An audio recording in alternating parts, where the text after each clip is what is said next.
2023년 1월 유럽 축구 겨울 이적 시장 속속 오피셜 뜨고 있는데요. 올 시즌 챔피언스리그 진출이 유력한 뉴캐슬 유나이티드가 또 한 번 거액을 투자해 잉글랜드 축구의 미래 앤서니 고든을 영입했습니다. 사실 앤서니 고든은 토트넘과도 오랫동안 연결됐던 선수인데요. 이 선수가 뉴캐슬로 전격 이적하게 된 이유, 그리고 이 선수가 뉴캐슬에서 어떤 활약을 펼치게 될지, 그리고 고든을 결국 놓치게 된 토트넘이 사실 홈그로운 때문에 이런 잉글랜드 유망주들을 좀 원하고 있던 것도 있거든요.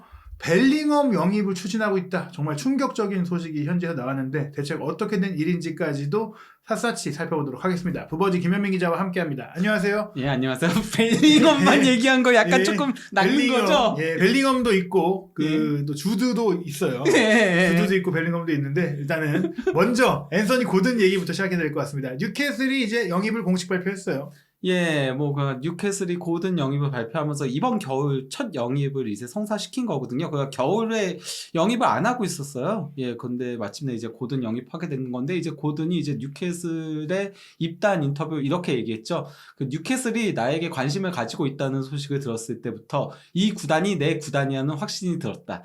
이거 약간 좀, 약간 좀 애매한 게 사실 있죠. 원래 이제 토트넘이랑 링크가 떴을 때는 그 당시에 토트넘이 챔피언스리그에 나가는 팀이기도 하고, 또 손흥민 선수를 개인적으로 또 고든이 좀 좋아하면서 손흥민 선수가 팔로우 안 하는데도 고든이 팔로우하면서 댓글도 남기고 그런 교감 같은 것들이 있었거든요. 네. 실제로 토트넘은 또 어떻게 보면 현재 시점에서는 분명히 에버튼보다는 순위권으로 히샬리송도 에버튼에서 토트넘 갔으니까 이해할 만했는데 뉴캐슬이랑 그 전에 그렇게 접점이 없었던 것 같아요. 근데 뉴캐슬이 지금 워낙 잘 나가고 있기도 하고, 예. 그래서 그런 건데, 어쨌건 간에 이 얘기는 뒤에 이제 나올 만한 게 있기 때문에 그런 거거든요.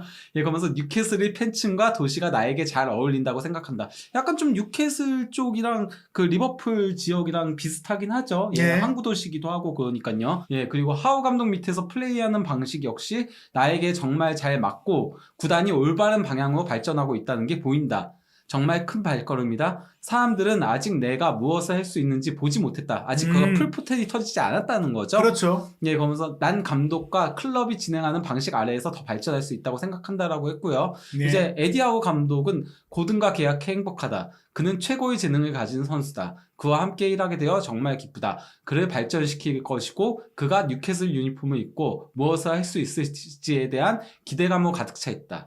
사실은 이제 제가 이 얘기를 드린 이유가 이제 에버튼이 이제 안첼로티 감독 시절이긴 하지만 그때까지만 하더라도 훨씬 좀 상승세에다가 좀 상위권을 노리던 팀이었고, 뉴캐슬은 2부 리그까지 내려갔다가 올라와서도 조금은 이제 잔류가 목표였던 팀이었는데 역시 사우디 자본이 그렇죠. 들어오면서 극명하게 이 에버튼과 뉴캐슬이 그 위치가 바뀌었어요. 그렇죠. 그리고 올 시즌은 더더욱이나 이제 말씀하신 대로 뉴캐슬이 토트넘까지 넘어서서 다음 시즌 챔피언스리그 진출에 유력한 후보가 되면서 결국에 고든의 마음은 더 좋은 팀, 내가 또 좋은 경험을 할 수 있는 팀으로 가고 싶다. 역시 프로의 승리에 따른 것인데요. 근데 이 과정 속에 조금 이제 안타까움을 샀던 부분들이 에버튼 팬들에게는 이 고든이 에버튼 유스이자 등번호 10번까지 줬던 기대해주는데 그렇죠. 훈련 불참 논란이 있었어요. 사실상 그러니까 제2의 루니로 불리던 선수였죠.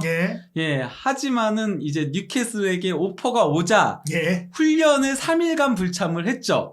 그러면서 고든 측에서 이적하기 전까지는 에버튼으로 돌아가지 않을 것이다.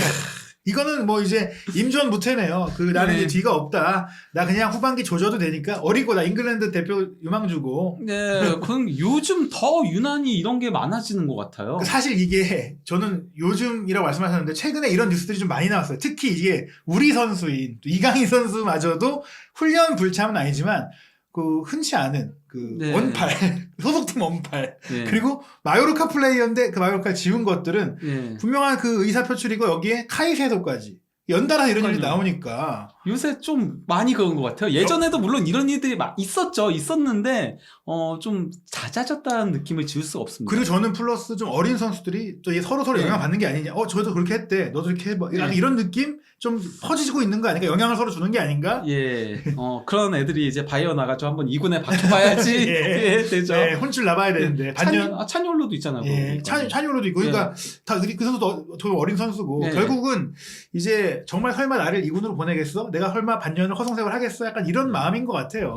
어찌 됐거나 갔습니다. 그러니까 이적료는 4,500만 파운드라고 하고요. 그러니까 일시불 4천만 파운드 플러스 이제 옵션 500만 파운드가 포함된 거죠. 사실 이 정도 원값으로 오래전부터 거론이 됐었는데 토트넘이 연결됐을 때는 액수 부담도 있지만은 이제 에버튼에서도 좀 안 내주려는 그런 분위기들이 원래 있었어요. 거기다가 첼시도 고든을 계속 영입을 하려고 했었죠. 근데 이제 첼시 같은 경우도 일단 무드릭을 영입한 데다가 그 다음에 이제 마두아케까지 영입하면서 마두아케가 어쨌건 간에 고든보단 싸잖아요. 예. 그러니까 무드릭에 크게 지르고 고든까지 이러는 건 조금 부담스러우니까 마두아케로 가자가 되면서 홈그론까지도 채워지는 거니까요. 마두아케가. 그러니까 사실상 고든과 마두아케 중에서 마두에케를 선택했다라고 할 수 있는 거죠. 토트넘 같은 경우에 단주말을 영입하기도 했고 어떻게 본다면 이제 돈을 크게 쓸 생각이 없는 상태다 보니까 고든에 대해서는 지난 여름 이후에는 리크가 사라졌었어요. 토트넘은 돈이 없는 거죠. 어찌됐거나 이제 고든을 뉴캐슬이 왜 영입했는가 사실 이미 잘 나가고 있거든요. 근데 이제 그 뉴캐슬 같은 경우는 일단 이번 시즌 내내 4-3-3만 돌리고 있거든요. 그건 뭔가 포메이션의 변화 같은 것들이 없는 부분들도 있고요. 그리고 특정 포지션에 조금 뎁스가 부족해요. 일단 오른쪽 윙은 알미론이 정경기 나오고 있고요. 왼쪽 윙이 좀 애매해요. 생막시맹이 그러니까 예전만 하지 못한 데다가 이 선수가 너무 개인기만 부리잖아요. 또 부상도 요새 늘어나고 있어요. 그러다 보니까 이제 조엘링턴이 윙으로 나와서 뛰는 경기들도 상당히 요새는 아예 조엘링턴을 왼쪽 윙으로 박아놓고 플레이를 하고 있거든요. 이쪽에 대한 뎁스도 부족한 데다가 중원도 일단 3명을 돌리는 거잖아요. 4-3-3이니까 3명인데 4명 가지고 돌리고 있다는 거는 너무 부족하다는 거죠. 뭐 그런 과정 속에서 사실 뉴캐슬이 이강인 선수를 노린다는 얘기도 있었는데 이게 가능한 거에 측면 공격수도 되고 중앙 미드필드도 되고 공미도 되니까 두루두루 로테이션 자원으로 쓸 수 있는 뭐 선수다. 게다가 사우디 자본이 들어온 이후에는 뭐 서아시아, 동아시아가 다르다고 하더라도 기본적으로 또 서아시아 그 자본들도 아시아 선수 데려오는 거에 좀 관심이 있다 보니까 좀 연결이 된 것 같습니다. 근데 이제 고든 같은 경우는 뭐 다양한 역할을 수행할 수 있거든요. 실제 뭐 이번 시즌 초반에는 그 칼버트 루인 부상이고 히샬리송 이적을 했을 때 공격수가 없어가지고 최전방 가짜 9번 역할도 수행을 했었고요. 그리고 뭐 공격형 미드필더, 좌우 윙, 그리고 중앙 미드필더까지도 소화한 경험이 있을 정도로 다재다능한 선수이거든요. 일단은 부지런하고 많이 뛰고 또 빠르기까지 갖고 있는 데다가 볼도 잘 차는 편이다 보니까 뭐 결국에는 전술적으로 이제 굉장히 활용도가 높은 선수다. 거기다가 이제 이번 시즌에 그 뉴캐슬이 3위에 올라 있는 거는 단단한 수비 때문인 거거든요. 근데 공격력 같은 경우는 다소 아쉬운 부분이 있어요. 그러니까 뭐 칼럼 윌슨이 잘 넣긴 하지만 이 선수는 부상이 많은 선수고 이삭도 부상이 많고 그리고 또 이제 그나마 초반에는 알미론이 터져줘가지고 그래서 이제 득점력 부재를 어느 정도 메울 수 있었는데 알미론도 최근에는 주춤하면서 약팀들을 잘 못 잡는 문제들이 발생을 최근 들어서 하고 있어요. 그러다 보니까 이제 공격 옵션을 하나 더 추가한다는 의미도 있는 거죠. 더불어서 이제 뉴캐슬이 이제 사우디 자본이 들어온 가운데 좀 잉글랜드 팀으로서의 정통성을 위해서도 또 잉글랜드 대표 선수로 장차 이제 발돋움할 고든을 데려오는 게 명분이 있는데요. 일단 고든 같은 경우에 말씀하신 대로 제2의 루니로 불린 에버튼의 이제 사실 성골 뉴스였어요. 그러니까 리버풀에서 태어난 에버튼의 연고지가 리버풀이니까요. 그 로컬 보이죠, 말 그대로. 그러면서 그냥 에버튼 뉴스에서 계속 있다. 프레스턴 딱 한 번 임대 갔다 온 거 제외하고는 계속 그냥 에버튼에서만 있었던 선수였거든요. 사실 에버튼이 이렇게 무너지지 않고 또 리버풀과 비빌 수 있는 유럽 대항전을 노릴 수 있는 순위권을 유지했다라면 또 남았을 수도 있는데 지금 에버튼은 이제 강등 위기인데다가 램파드 감독 경질 이후에 더더욱이나 고든을 비롯한 많은 선수들의 마음이 뜬 상태예요. 근데 이제 뭐 고든 같은 경우는 어린 시절부터 이제 천재 소리를 듣던 선수였거든요. 2001년생들 중에서는 거의 탑급 유망주다라는 소리를 들었었어요. 그러면서 뭐 잉글랜드 연령대별 대표팀을 다 이제 뭐 거친 케이스기도 하고요. 이제 곧 성인 대표팀에 이제 부름을 받을 타이밍인데 동 포지션의 경쟁자가 많긴 하지만 그래도 이제 고든 입장에서 제가 봤을 때도 성인 대표팀에 가려면 좀 유럽 대항전도 나가고 좀 성적이 좋은 팀에서 뭔가 공격력을 잘 보여줘야 또 기회가 오니까 에버튼을 사랑하지만 에버튼을 떠나고 싶을 수밖에 없었을 것 같아요. 그리고 현 시점에 21세 이하 대표팀 에이스 역할을 수행하고 있기도 하고요. 거기다가 이제 그 2017년 12월 7일 아폴로 리마솔과의 그 유로파리그 조별리그에서 프로 데뷔전을 가졌거든요. 이게 그 에버턴 구단 역대 7번째로 어린 나이, 그것도 웨인 루니보다도 더 빨리 데뷔전을 치는 거였습니다. 만 16세의 나이에 뛰었으니까 천재라는 거를 보여주는 징표입니다. 그러면서 이제 뭐 에버턴에서 프리미어리그 통산 65경기에 출전해가지고 7골 3도움, 그리고 옐로 카드가 10개. 공격 포인트도 10개인데 그만큼 이제 적극적이고 이제 열심히 뛰고 좀 거친 면도 불사하는 좀 이제 공격하면서 압박도 많이 하는 선수다. 그러니까 수비에 대한 그런 개념이 상당히 잘 잡혀있는 선수거든요. 하지만 생각보다 이 공격 포인트는 좀 많진 않았어요.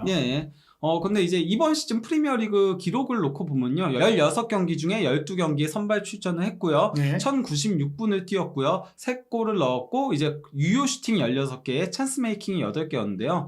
근데 뭐 이 선수가 역시나 강점이 있는 부분이 이건 그 에버턴 팀 내 랭킹인 거거든요. 네. 일단 뭐 3골로 가장 많고 에버턴이 그가 이번 시즌 얼마나 공격적으로 문제가 많은지 보여주는 지표인 거고요. 네. 기대 득점 3.29골로 2위에 해당하고요. 그리고 슈팅 26회로 2위, 그리고 유효 슈팅 16개로 1위, 그리고 이제 드리블 돌파 39회로 2위거든요. 예, 에버튼이 굉장히 고전하는 와중에도 고군분투를 했다. 네. 말씀하신 대로 이제 그냥 기록을 봤을 때는 이거 공격수로서 부족한 거 아니야 싶지만 에버튼에서 워낙 지원을 못 받는 가운데 네. 혼자 뭐 슈팅도 하고 돌파도 하고 뭐 기회도 만들고 그랬다는 겁니다. 네. 근데 이 선수의 강점이 일단 양발을 가리지 않아요. 그냥 네. 기본적으로 오른발잡이긴 한데 왼쪽에 기록을 보시면 아시겠지만은 오른발로 15번의 슈팅, 그리고 왼발로 10번의 슈팅을 기록을 한 예, 거거든요. 그러니까 이런 점 때문에 사실 앤서니 고든이 측면 공격수이자 윙포워드로서 손흥민 선수를 좀 좋아하는, 뭐 좀 동경하는 비슷한 면이 좀 있기 때문에 본인도 좀 참고로 삼는 뭐 그런 상황이 있을 수 있어요. 그리고 뭐 전체 슈팅은 26회 중에 16회가 유효 슈팅이긴 한데요. 근데 이제 그거 자체도 높은 비율에 해당하거든요. 근데 이제 슈팅이 차단된 거 제외하고 예. 나머지 슈팅을 놓고 보면은 19번의 슈팅 중에 16번이 유효 슈팅이에요. 그러니까 슈팅 대비 유효 슈팅 비율이 매우 높은 편에 속해요. 그러니까 정확하다는 거죠. 네, 거기에 슈팅이 뭐 골이 안 됐다고 하더라도 질 좋은 슈팅을 뿌리는 선수다. 다만 킥력은 다소 조금 약하다라고 할 수 있는 건데요. 예, 그러다 보니까 이 선수가 일단 뭐 이게 90분당 유효 슈팅 가로축이 이제 90분당 유효 슈팅 기록인 건데요. 이게 21세 이하 프리미어리그 선수들과 비교를 한 건데 독보적으로 높죠. 예, 게다가 90분당 오픈 플레이에서의 기대 득점 값도 굉장히 높으니까 사카 다음으로 예. 높은데 이거는 그냥 의미가 있는 게 뭐냐면요. 사카는 아스날에서 뛰잖아요. 예. 당연히 골대 가까이에서 슈팅을 가져가니까 기대 득점이 높은 거거든요. 예, 결국엔 고든은 그 반대편에 있는 강등권에 있는 팀에서 이 정도 기록이라면 좋은 팀에 가면 더 잘하지 않겠느냐? 본인도 아마 그렇게 생각하지 않을까. 그래서 이적을 한 거 아닐까. 그렇게 볼 수 있습니다. 그리고 이 선수가 양발잡이라고 했잖아요. 그러다 보니까 슈팅도 좌우를 가리지 않습니다. 보면 아시겠지만요. 물론 뭐 골은 오른쪽으로 좀 많이 넣긴 했지만은 좌우 가리지 않고요. 예, 골을 워낙 또 많이 안 넣기 때문에 그렇죠. 표본이 작기 때문에 그럴 수도 있어요.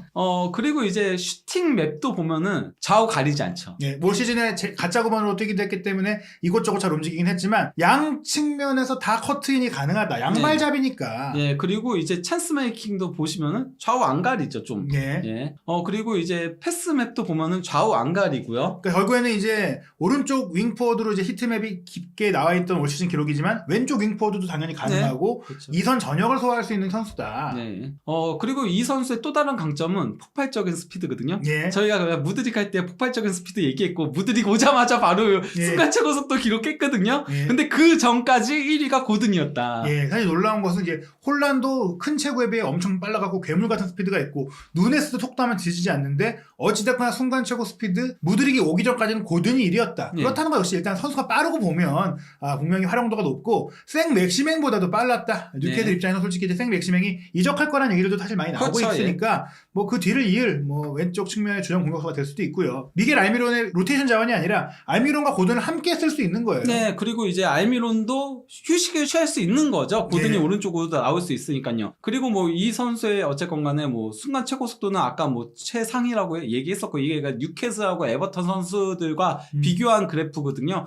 가로축이 이제 90분당 전력 질주 횟수인 거예요. 이게 20회가 훌쩍 넘죠. 예, 생 맥시맹보다 많고 이제 알미론과 제이콥 머피가 더 이제 높긴 하지만 근데 머피는 저게 허수예요. 예. 왜냐면 교체 출전을 했기 때문에 그렇죠. 90분당 전력 질주가 많을 수밖에 없어요. 예, 그리고 이 기록만 보더라도 사실 이제 생 맥시맹이 조금 반쪽 정도로 활용되고 있다고 봤을 때 고든 알미론이 좌우 양날개를 이제 뉴캐슬이 구성한다면 후반기에 이 4위권 수성에 있어서 굉장히 큰 힘을 얻게 됐다. 이렇게 볼 수 있겠습니다. 예, 그래서 이게 이제 뉴캐슬전 장면인 건데요. 칼버트 루인이 이제 백헤딩을 넘겨준 거를 덴번보다 뒤에 있었잖아요. 근데 빠른 스피드로 가가지고 앞에서 볼을 잡아내는 장면인 거거든요. 어떻게 보면 이때 또 활약이 고든을 확실하게 좀 데려와야겠다라는 걸 느끼게 했던 그런 경기일 수도 있겠고요. 또 이제 이 선수의 또 다른 강점이 바로 이제 수비 가담에 굉장히 성실하다는 거거든요. 그러다 보니까 이제 뭐 옐로 카드가 조금 많은 거긴 한데요. 일단 뭐 태클도 34회 시도해가지고 22회. 그러면 경기당 2개가 넘는 이제 태클을 시도를 하는 거죠. 예. 그리고 이제 볼 경합도 성공률이 떨어져서 그렇지 볼 경합 횟수가 183회예요. 그러면 10회가 넘는 거예요. 굉장히 열심히 달려들어주는 선수다. 네, 그리고 공중볼 경합도 약점이 있지만 이 선수가 공중볼에 굉장히 약점이 있거든요. 그래서 승률은 떨어지지만 공중볼 경합도 38회를 기록하는 거죠. 예, 사실 신체 조건을 봤을 때도 키가 안 커 보여도 182이기 때문에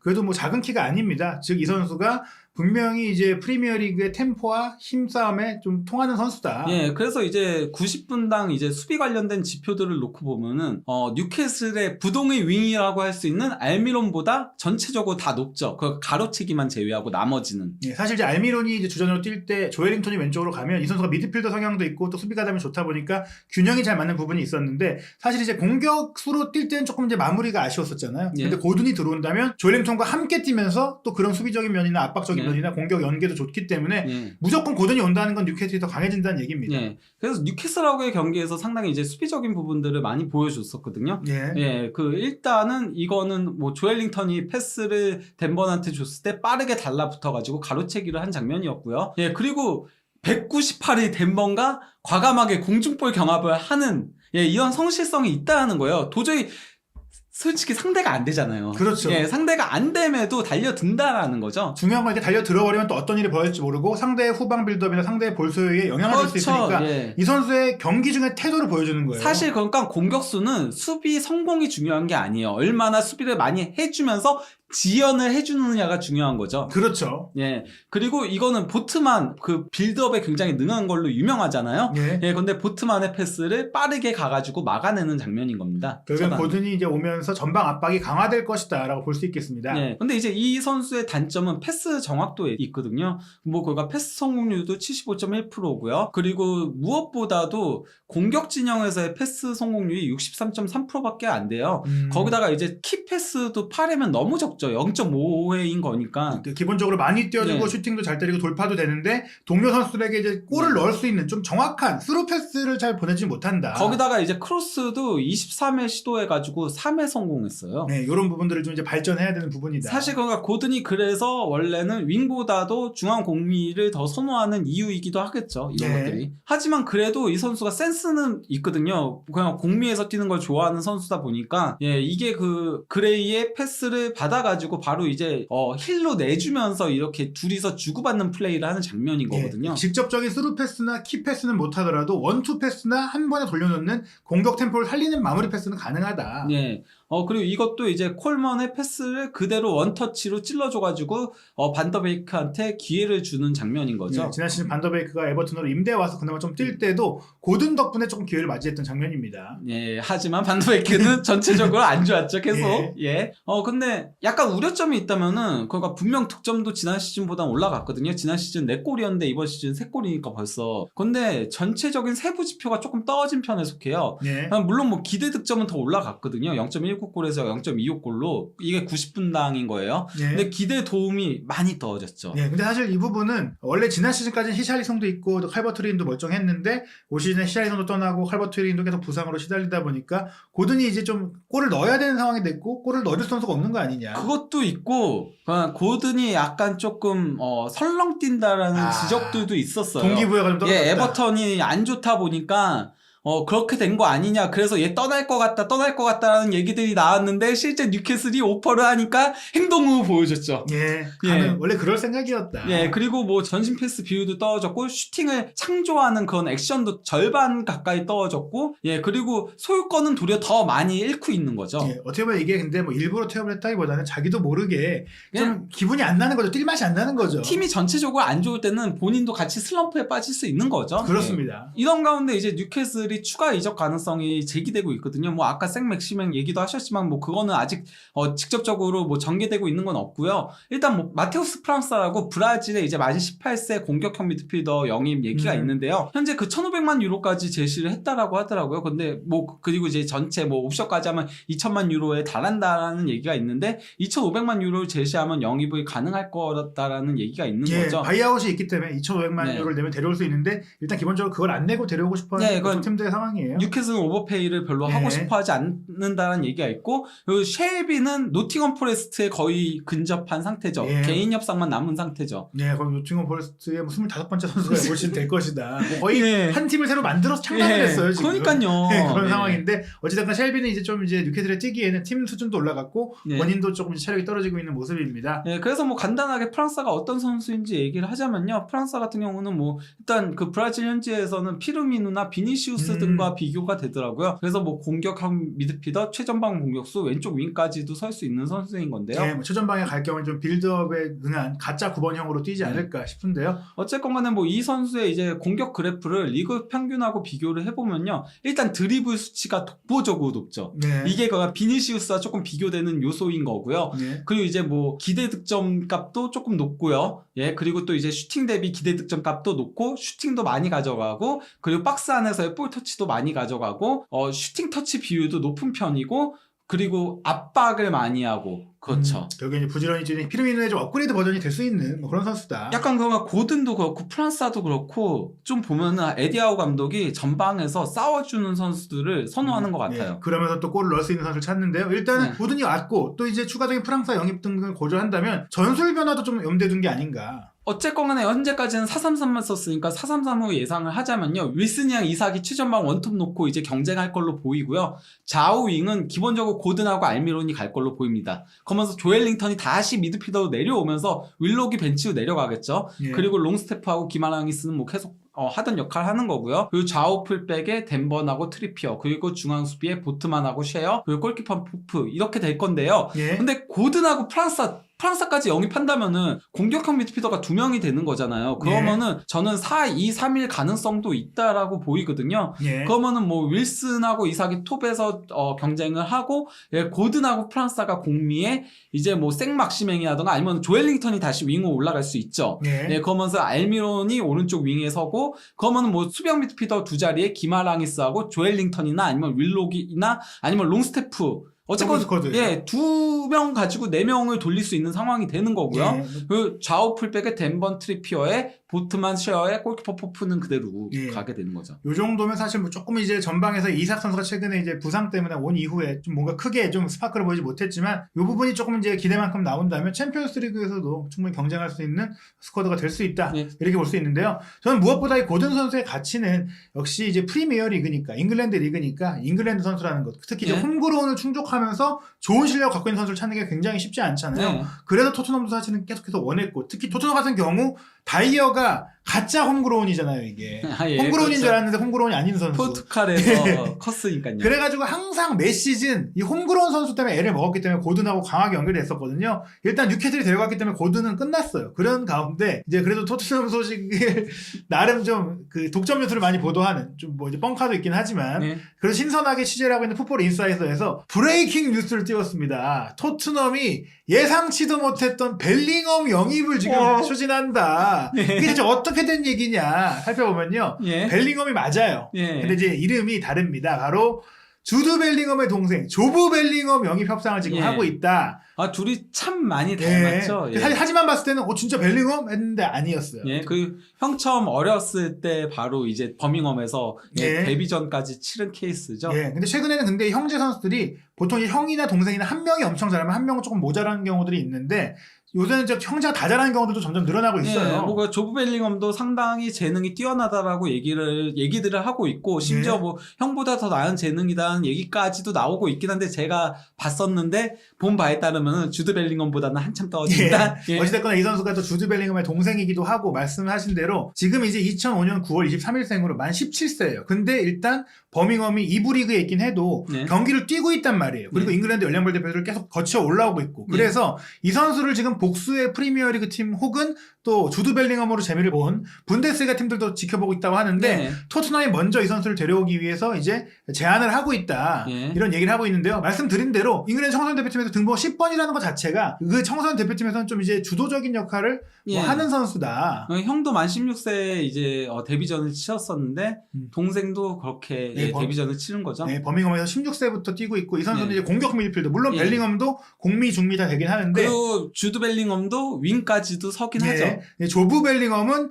이제 형 주드 벨링엄보다 조금 더 공격적인. 네, 그렇죠. 아예 조금 공미나 윙으로만 뛴다. 그래서 네. 프로필을 보면 이제 사실 주드 벨링엄은 중미의 느낌이 강하잖아요. 그렇죠. 조브 벨링엄은 완전 지금 공미다. 그리고 윙어를 볼 수 있는 선수다. 그리고 예. 신체 조건은 지금 178로 나오고 있는데 좀 더 크고 있는 것 같아요. 예. 지금은 키가 굉장히 더 컸어요. 그리고 이 선수의 영입이 가능한 이유 중에 하나가 버밍엄과 계약이 얼마 안 남았습니다. 네, 2024년까지죠. 그렇기 때문에 아마 버밍엄도 지금 팔아야 되는 상황이고 또 네. 조브 벨링엄도 버밍엄과 별로 계약 연장을 할 계획이 없어서 버밍엄이 주드 벨링엄을 영구 결번했었잖아요. 예. 왜냐면은 주드 벨링엄이 비싸게 팔린 덕에 우리가 코로나 위기 때 파산을 면할 수 있었다 해가지고 예. 그래서 아마 조브 벨링엄도 만약 이적을 원한다면 굳이 뭐 그 더러운 꼴 안 보고 적당히 잘 보내주지 않을까. 어쨌건 형만한 이적료는 나오지 않을 네, 겁니다. 않을 건데 어쨌든 네. 뭐 지금 현지의 지금 평가가 300만 유로 정도 나오니까 이거보다 좀 높게 한 5, 600만 정도 되지 않을까 네. 생각이 드는데요. 어쨌든 이 조브 벨링엄은 뭐 아직 주전은 아니에요. 올 네. 시즌 챔피언십 14경기 뛰었는데 186분이니까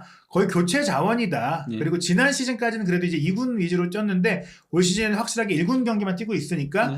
어쩌면 토트넘이 지금 아카데미 쪽에 선수 영입을 많이 하고 있거든요. 원래도 그랬지만. 사실 그 18세 이하 그 프리미어리그에서 뛰었을 때가 11경기 5골 넣으면서 그러면서 그렇죠. 이제 네. 예, 주가를 높였는데 약간 좀 그러니까 1군 무대에서는 조금은 한계에 부딪히는 모습을 보여주고 있긴 하죠. 예, 뭐 그런 시점에 아마 토트넘이 좀 데려와서 자기들은 또 이제 다시 프리미어리그 2라든지 아카데미 경기를 뛰게 하면서 좀 끌어올리려는 것 같고 또 네. 어떻게 보면 끌어올리는 이유 중에 하나가 뭐 탄강가라든지 지금 뭐 홈그로운인 몇몇 선수들이 또 나갈 거란 얘기들이 있어서 네. 홈그로운을 채우기 위한 또 영입일 수도 있는데요. 예. 그리고 또 토트넘이 주드 벨링엄을 데려올 수는 없으니까 조브 벨링엄이랑 주드 벨을 영입하려고 하고 있다고 합니다. 이거는 풋볼 런던의 토트넘 담당 기자인 알레스 데오 올드 기자가 조금 한참 전부터 토트넘 아카데미가 좀 좋은 선수 영입하려고 한다고 운을 띄우다가 오늘 이게 나왔어요. 예.